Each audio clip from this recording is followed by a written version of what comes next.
Since I'm the only man who's going to be speaking at the event today, I didn't want to start by saying anything too controversial. So I thought I'd begin by sharing a few of my thoughts on Bill Cosby. Growing up in the 80s and 90s, I watched Bill Cosby on television. He was a successful actor and TV dad. And I have to admit that I really looked up to him. I imagined that when I became a father, I'd be the kind of dad that he was. I'd be tough when I needed to be tough, kind when I needed to be kind, and I'd bring a sense of levity and humor into every situation that I entered. Which is why recently, when the accusations came out about him being a sexual predator, I really struggled. And I struggled because I admired him so much. And as the evidence mounted and I couldn't argue with the truth anymore, I realized that it wasn't so much Cosby that I was attached to. It was the role that he played. In a way, I wanted Cosby to be perfect because I wanted to think that I could be perfect. And the whole thing got me thinking a lot about role models and the power they have. Cosby's role had so much power that even his own victims were kept quiet for years. And I started to wonder, what are our role models made of? And are they made of the right kinds of stuff to help us be successful and actually change the world? Or do they simply perpetuate the same system we're a part of? And this question is really important because role models define a lot of who we are. So we use comparisons as a way to define who we are. And role models provide a powerful comparison, a template, if you will. Role models also help us understand the world. Their lives give us a sense of direction as well as the terrain we might encounter along the way. And role models help us understand the future. They give us a sense of who we could become as well as what the world could become. And this question of role models isn't just a theoretical one for me, it's a very personal one. It's something I struggled with for many years. Growing up, I did what a lot of young men do. I chose my father as my primary role model. And that worked out great until I got to college, and I realized that I was like him in all the ways I didn't want to be,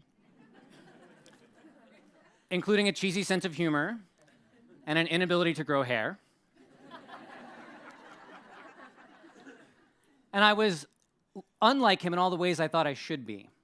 So I seemed to lack the confidence, the drive, the motivation he had. And I felt this at the time as a huge loss. And so I went out and I decided I need to replace him as a model, and I went on a fervent search. And my search was so fervent that by the time I was 28 years old, I had had 28 different jobs. I had done everything from working for a touring rock band, to being a preschool teacher, to working at a store that sold sex toys. I have done it all. And although I learned a lot about myself and got a lot of interesting experiences from that, I didn't really answer this question, who do I want to become? And who should I emulate? And so I did what you do when you're 28 years old and you've had 28 different jobs. No, I didn't move in with my parents. I moved into a Zen monastery. And I learned a lot about my own mind and what it means to be responsible and to build solid character. But the most important lesson I learned was that a lot of our suffering comes from our obsessive focus on outcomes. We spend a huge amount of our lives trying to make the world match the picture we have in our minds. And so often it doesn't match. And I realize that this is not only the problem we make in our lives, not only the mistake we make in our lives, but it's the same mistake we make with our role models. So typically when we choose role models, we tend to focus on two things. The first of which is persona. It's a great persona, right? So we have these idealized images of these people we look up to, whether it's an actor or a successful businesswoman. And the problem with personas is they present just a thin picture of who someone actually is. It's really an airbrush version of someone's life. And we think that that airbrush version is going to inspire us, but it actually has the opposite effect. So a study done at the University of Richmond found that when women were shown pictures and descriptions of very successful women, that they actually felt discouraged and less capable of completing a task. And it really makes a lot of sense because the problem with a persona is perfect and we are imperfect. We see their perfection in our imperfection. If you looked at my LinkedIn profile, you're going to learn about the schools I went to and the jobs that I've had, but there's so much about me that you won't learn. You won't learn that I was basically stoned out of my mind for 10 years of my life. Not on there. You're not going to learn that I experimented with bisexuality in college. A lot of men wouldn't admit that. And you're not going to learn that I have a secret love of Katy Perry music. Deep and lasting love. But all of these details, these imperfections, these flaws, these little complicated facts about me, what make me human, what make me easy to connect with. And we need that in our role models. And they're lost if we only look at the persona. The second thing we look at is talent. And talent might seem like a better metric to use, but talent can also be deceptive. So a study published by the Proceedings of the National Academy of Sciences found that when you look in a simulation at the most successful players and the moderately successful players, the moderately successful ones are actually more impressive. And the reason is there's a variety of chance events that affect performance. So often the top players have access to resources that other players don't have access to, or they take risks that most of us wouldn't benefit from taking. And a great example of this is Lance Armstrong. He took huge risks to win the Tour de France. I do not want to emulate Lance Armstrong. And so if we put aside talent and persona, if we put aside these outcome-based things, what do we choose instead? And so I started to think of myself, maybe amazing people don't change the world because they seek these powerful outcomes. Maybe they change the world because they live from a powerful intention that motivates them every day to achieve their goals. And so I looked at the people in my life who had really had a big impact, and I said, who are these people? What have they done? And I realized that it wasn't because they played some role in my life. They changed me because they presented a wholeness of humanity to me. Their intentions inspired my intentions. But I realized that calling them role models didn't make a lot of sense. And so I came up with a new word. I'm a writer. I'm allowed to do that. I started calling them whole models. And I call them whole models because living from an intention let them show up as their whole selves in every aspect of their lives. From their communities to their relationships to their businesses, showing up again and again, wholehearted in everything they did. But of course, you can't just invent a term without defining what it means. So I studied them and I found these 6 traits that made them really special and amazing. And the first 3 have to do with embracing complexity. And the first trait has to do with embracing duality. This is a picture of me when I was 20 years old. I obviously have more hair and a joint. And what I've learned from whole models is that if I want to be successful, I need to integrate a little party Toku into a little clean-cut Toku. And the most powerful example I've seen of someone living from this place of duality is Sabrina Parsons, who is the CEO of the Palo Alto software company. When she gave birth to her first child, she described this visceral feeling of not wanting to have her child away from her, to not leave him at daycare. And so she was faced with this choice that a lot of women are faced with.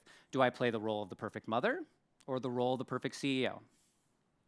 Well, she said, I don't like those choices. Those are crappy choices. So she took her baby into the office, put the baby in a sling, and got to work. And if the baby was crying and upset, she took care of the baby. If the baby was quiet, she worked. And this brave choice, which forced her to endure a lot of criticism from both professional women and mothers, not only changed the way her industry looked at what it means to be a CEO and a mother, but her own company changed its perspective on what it means to be a parent and a professional. So the company developed a series of flexible rules that allowed parents to bring their children into the office, as well as to take time off to spend time with their children. She only was able to do this because she wasn't worried about what it looked on the outside, what the outcome was, but the intention to honor all important parts of herself, the CEO and the mother.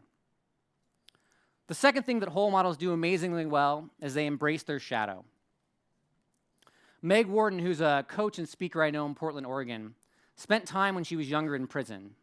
And even though she could pretend that part of her life didn't exist anymore, she shares that story as a way to encourage and inspire others. And what Meg understands, and a lot of whole models understand, is if you really want to get control over your shadow, these dark, shameful parts of yourself, you have to confront them and own them. It's only when you hide them away that we start to have problems. And the way that she was able to do this is because she's not worried about what people think about the fact she spent time in prison. She's worried about the intention she lives her life from. And how can she use that intention to share and empower others? The third thing that whole models do is they embrace failure. And embracing failure is different than accepting failure.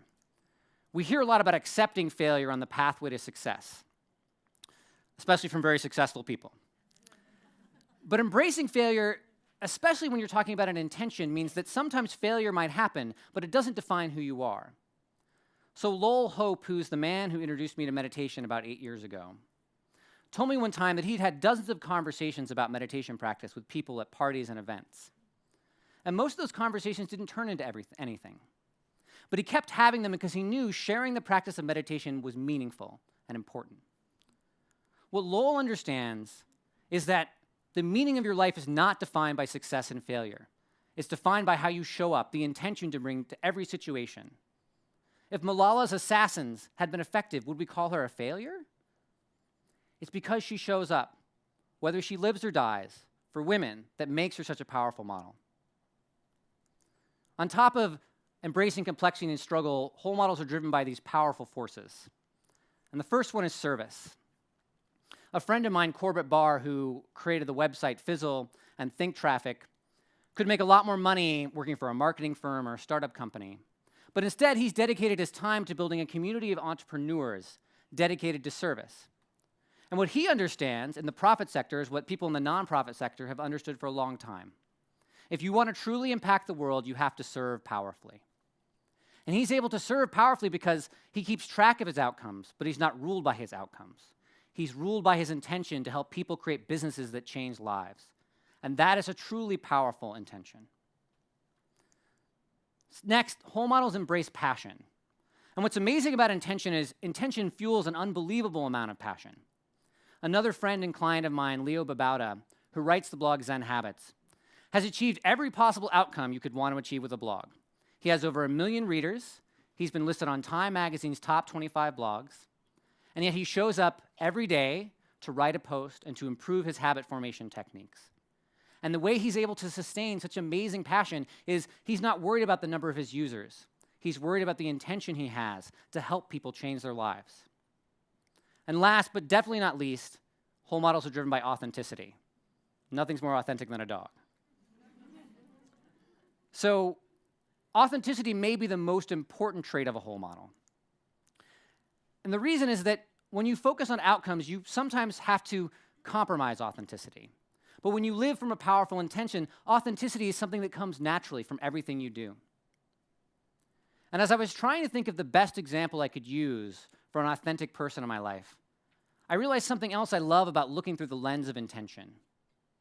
And that's that you start to see people in your life that have had a big impact on you that you never realized before. So while my father was off flying planes in the Air Force and working in his business, my mother was the one at home taking care of us. And for a long time, I just saw her work as the work of a mother. But when I looked through the lens of intention, I realized that from the very first day I was born, she was teaching me about service and about showing up again and again for the people you love. When I was in high school and I was seeking the approval of my friends and my teachers, her approval was always there, giving me the courage and the strength I needed to embrace my duality, to embrace my complexity. And outside the home, she was a teacher. She taught English and public speaking, and she quietly shaped thousands of lives. She taught them to think rationally and how to create an argument that was powerful.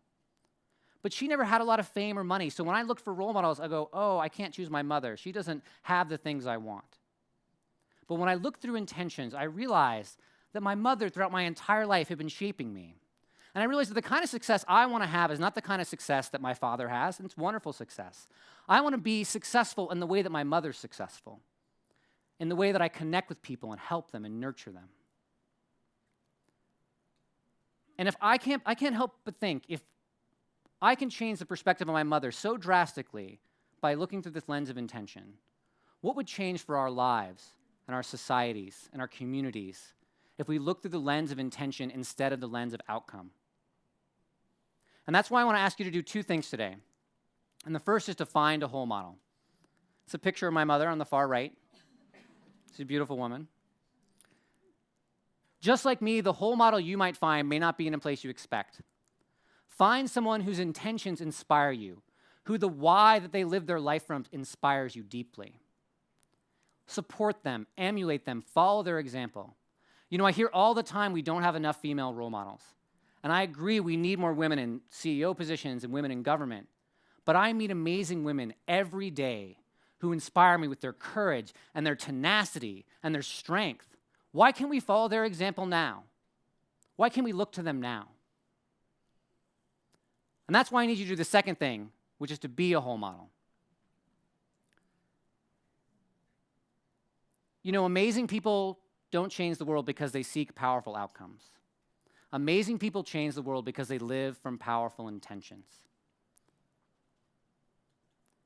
And that's why it's easy to think that there's going to be some future you, some future woman, some future generation of women, some future company that's going to find success and finally set the example that we need. But we don't have to wait for that. You can live from an intention today. You can live from this intention right now in your seat. You just have to decide what it is and start being it. Start showing up in your next conversation. So please, be a role model. Live from the intention that will change your life and the life of everyone you meet.